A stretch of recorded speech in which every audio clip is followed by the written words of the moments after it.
Hello and welcome back to the bench. Today in the lab we have another one of these WV77Es that I need to get repaired, calibrated, and done up. This is the second unit that needs to go down to the makerspace in Greenville, Tennessee.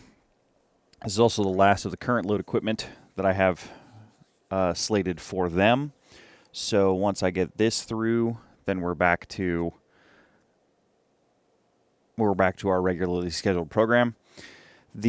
I have someone's going down that way in a couple of weeks, or in about a week, so I need to get this gear fixed up, replaced, and running. We'll tackle this VTVM today. So first things first, we're gonna have to deal with that, but I can fix that later. We can do the alignment and calibration on it before replacing that end of the 110 outlet. We'll get it popped out. It'll be very similar to the other unit. Replace a couple caps. I think the battery's gone bad in this one too, just given the way it looked on the AC range when I tried to calibrate it. Clean the controls, do a couple of cap replacements, get the battery out of there if it is in there, and all in all, get this thing up and going again. Buff the screen, because I'll buff the front and back of the plastic. I'll need to then reapply the anti-static coating, or an anti-static coating, to the back of the meter face so we don't have a static problem on the needle. But that's the game plan, so we're just going to hop right into it and get this thing going. So you guys are right next to me as I'm... Yeah, that's a little too big.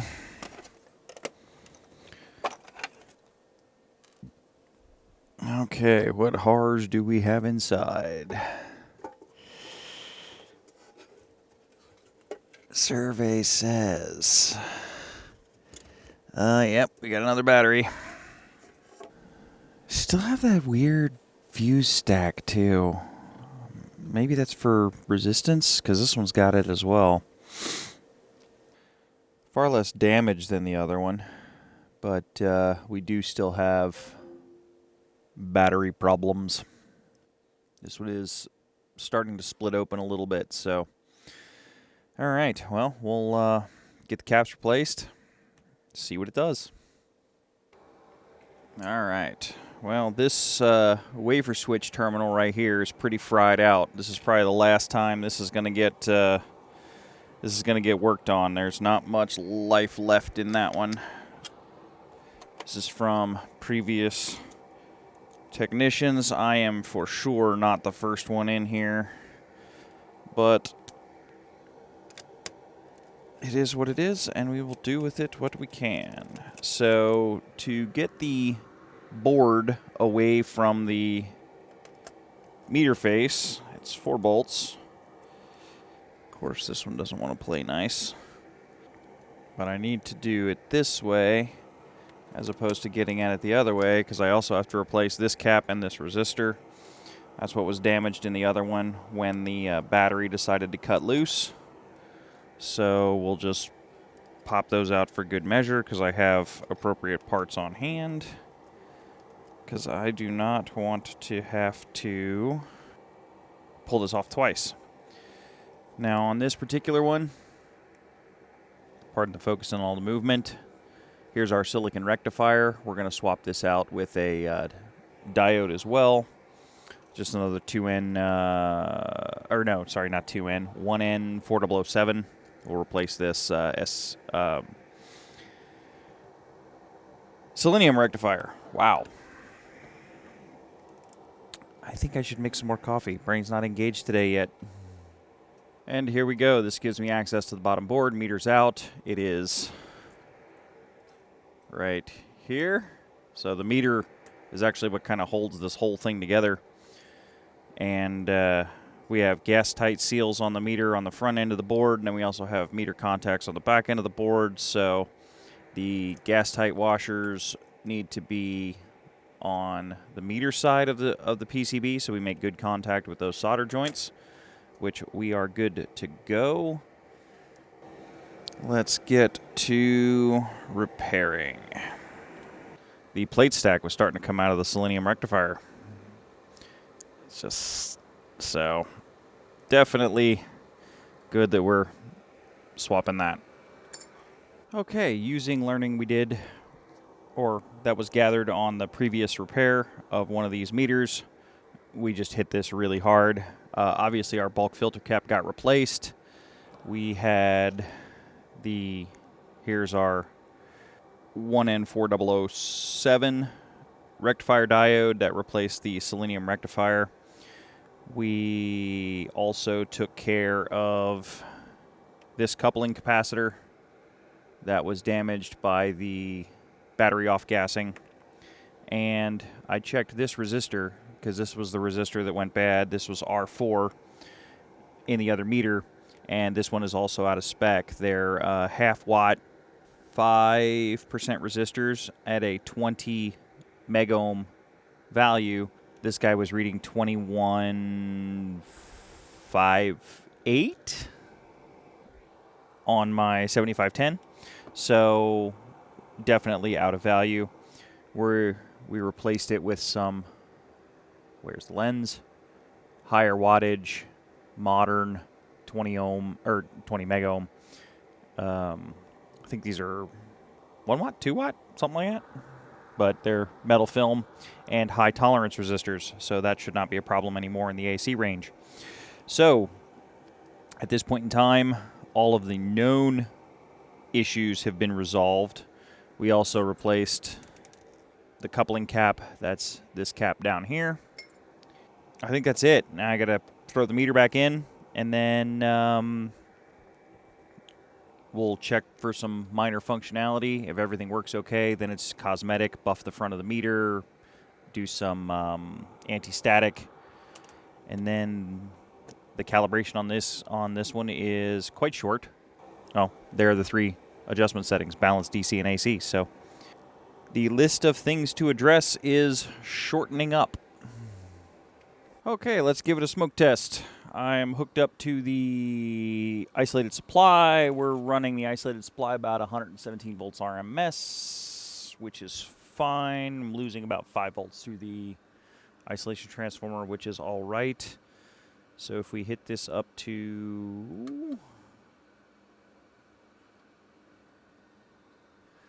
we're running about 6.6 watts and falling. We have good meter deflection.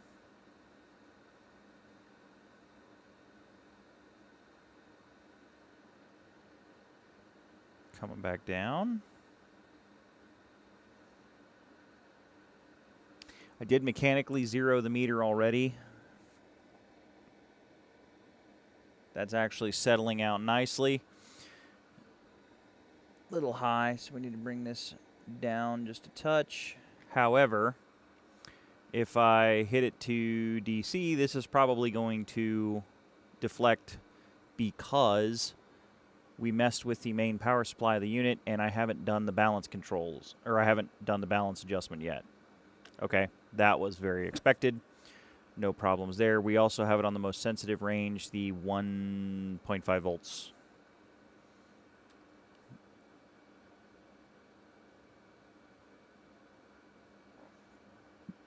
So definitely need to adjust the balance control, but we'll let it warm up for a little while. Let's just sanity check something. 15 volts. Let's see, we want DC and ground. So I've dialed in the power supply for 13 volts. So we're on the 15 volt range. So we should see deflection to about this point. Look at that. So, okay, meter's working very well. Everything's working pretty good. While this thing warms up, I'm going to clean up this meter face. You can see what the meter looks like with the face removed and just how nasty and gross this meter is. So we're going to get this nice and cleaned up. I'm going to probably sand this down and then buff it. I've got the glass cleaned, or the meter face cleaned up. I wasn't able to get all of the real deep impacts out of it. This actually looks better on camera. It looks okay, but you can see some of the real deep dents and dings, and there's some solder ball burns and stuff like that. So this meter's seen some use, which isn't bad. What I need to do now is I need to reapply the anti-static coating to the backside of the backside of the meter face. If I don't do that, the meter will not return to 0 like it's supposed to. So we'll get the anti-static coating put back on, and then I think this thing's going to be ready for an alignment. Well, we'll test the anti-static coating.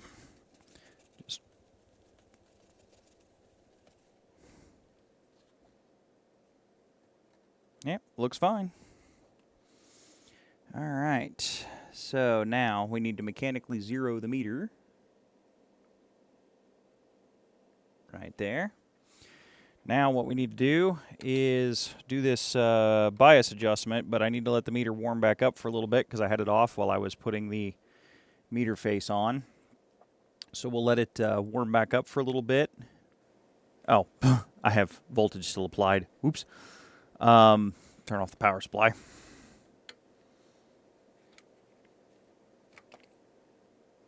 Balance is good between the AC and the DC, but not, the positive DC and the negative DC, but not the AC. Because if I go to negative, there we go. So what we can do a preliminary. Top one is balance.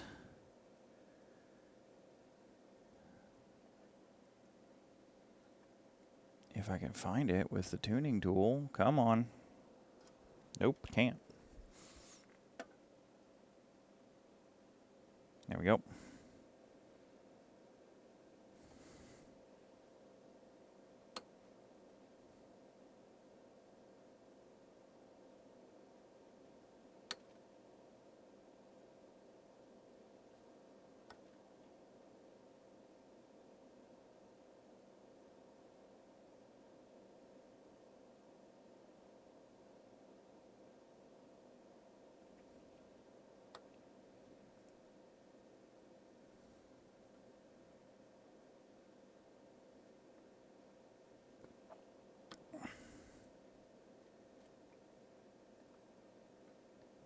Am I not on the right one?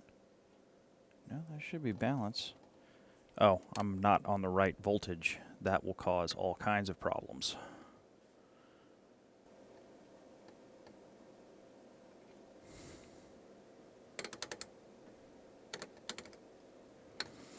Okay, let me get out the service manual. Okay, was not adjusting that correctly. The top pot is the AC balance, but what you have to do is you have to zero it on DC plus, flip it to AC, then zero the meter for AC balance. So now that I've done that, there we go. Next up is DC. Let's see if my standards have warmed up. They've been on since this morning, so we should be... Yeah, warm-up is complete. Very cool. This should actually be pretty fast. Let me hook... let's see, output is this side, so we'll hook that up there, that up there. We'll go back to DCV on the 7510. And we have this set to 47 volts. And I've got 47 and 4 zeros, so that is going to be plenty to align this meter. So we want to go to the 50 volt range, DC plus. And we'll hook up ground, we'll hook up DC.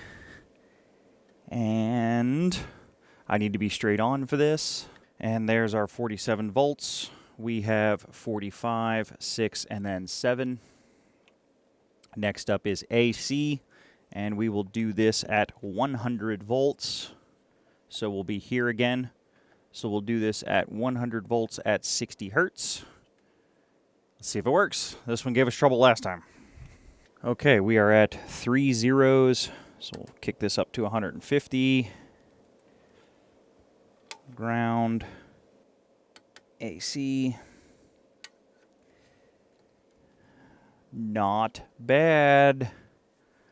Not bad at all. We're at 100.000, so let me be straight on. We'll dial this in. Well, I'm not going to complain about that. So, all right, we are at 100 hertz indicating, and everything is good. So the only thing that I have left to do for this unit is I want to replace some of this front hardware. It's a little crusty, so I want to get some sheet metal screws in stainless. We'll pop some good hardware in here. And then I definitely need to address that line cord because this is going down to a makerspace, and we'll have some students using this meter getting some experience, but I don't want anybody to unplug it and get their fingers around there and get zapped. So we're definitely going to change out the end of the line cord. But all in all, this one's looking like it's in great shape, and it's ready to go back. And after a quick trip to the local pickup spot, we have a new power plug. Much better than the old style. So that'll be perfect for having this exposed to people who are learning what they're doing. And it's kind of amazing what just a facelift, just adding clean hardware, is to the front of the meter. Didn't have stainless because they didn't have number 4 screws in stainless, so I had to get, these are 4x3/8. Sorry for the non-metric units, but that's what I have to buy them in. The since I have a couple of extra screws, I'm going to replace the hardware in the other unit as well and get that looking like it's like this one. So that concludes this video. If you guys are liking what you're seeing on the channel, hit the subscribe button and click all the buttons. As always, more's on the way, and I will see everybody in the next video.